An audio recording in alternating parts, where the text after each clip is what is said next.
હવે આપણે જોઈએ આઈપી કેમેરા.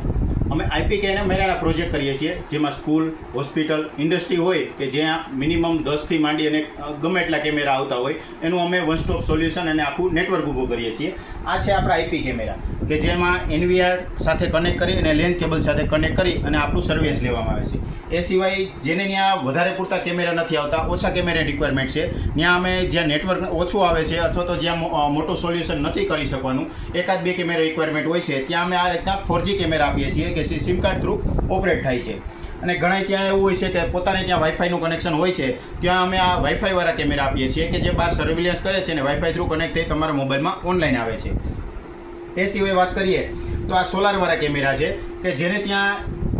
ઇન્ટરનેટ અને લાઇટની બંનેની તકલીફ હોય છે, તો ત્યાં સોલાર કેમેરા કામ આવે છે કે જેવા મોટા રિસોર્ટ હોય, તમારા ફાર્મ હાઉસ હોય કે કોઈ મોટી ફેક્ટરીનો કોઈ પણ મોટો શેડ બનાવેલો હોય કે જ્યાં લાઇટનો પ્રોબ્લેમ હોય અથવા તો ઇન્ટરનેટ કનેક્ટિવિટીનો પ્રોબ્લેમ હોય, તો ત્યાં સોલાર કેમેરા કામ આવે છે, જેમાં એક સિમ કાર્ડ અને મેમરી કાર્ડ નાખવાથી તે ઓનલાઈન થઈ જાય છે અને તમારા મોબાઈલમાં સર્વેલન્સ આવે છે અને સોલાર થ્રુ એની બેટરી ચાર્જ થાય છે અને એ કેમેરો ત્યાં 24 કલાક કાર્યરત રહે છે.